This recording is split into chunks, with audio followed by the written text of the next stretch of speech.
Bonjour et bienvenue dans le podcast Happy Personal Shopping.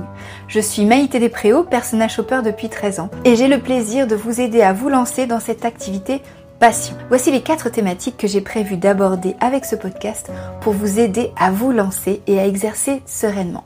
Tout d'abord, une partie savoir-faire. Et oui, indispensable, tout ce qu'il faut savoir pour asseoir votre expertise et exercer en tant que professionnel. Deuxième thématique, l'histoire de la mode et du luxe. Ça, c'est ma préférée. C'est une thématique qui va vous permettre d'élargir votre culture mode, qui me paraît indispensable pour appuyer le discours technique.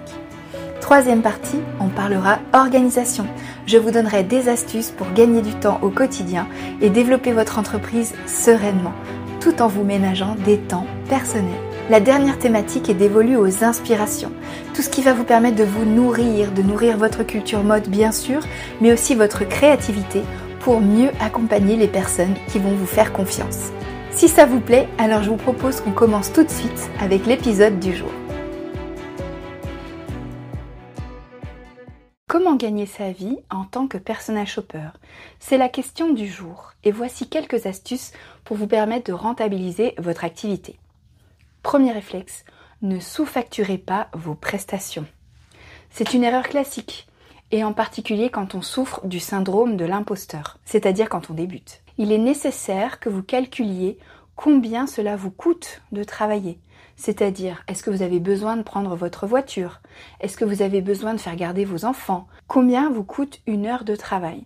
Cela va vous permettre de calculer le bon prix pour pouvoir rentrer dans vos frais. N'oubliez pas de compter les frais d'assurance éventuels, la TVA si vous y êtes assujetti et vos charges sociales. Tous ces éléments sont indispensables pour vous permettre de calculer le bon prix. Deuxième conseil, n'arrêtez jamais de chercher de nouveaux clients.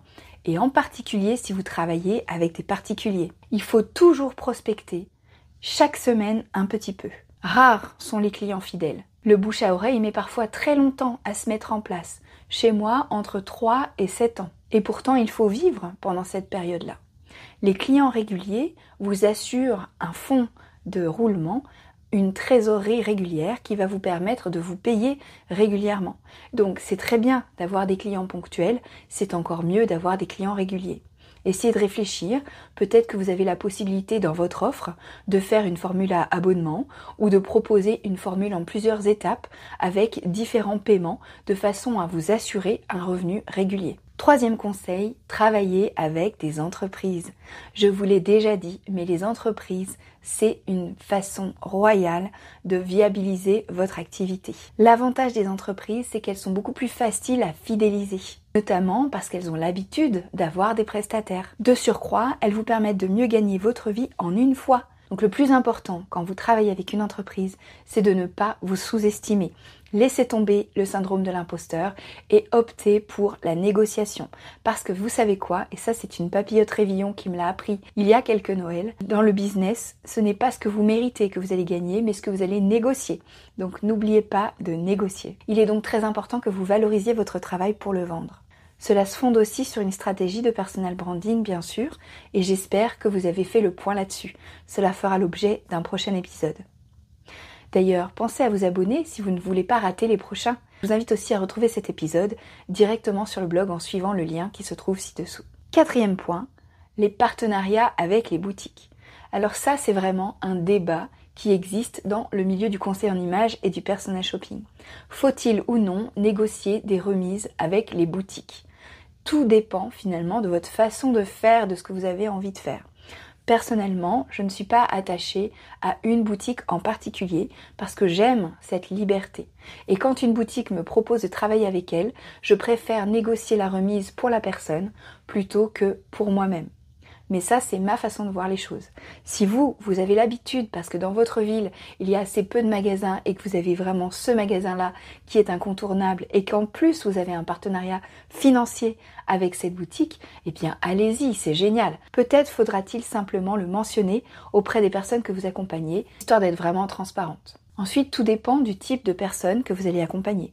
J'avais rencontré à Paris un personal shopper qui travaillait uniquement avec des célébrités. Les célébrités ne payaient rien. C'est la boutique qui rémunérait directement le personal shopper. Donc vous voyez, tout dépend de ce que vous négociez encore une fois. Tout dépend de ce que vous avez envie de faire. Dernier point bonus qui n'apparaît pas dans l'article de blog et que je vous réserve à vous, chers auditeurs du podcast, c'est tout simplement d'être régulière.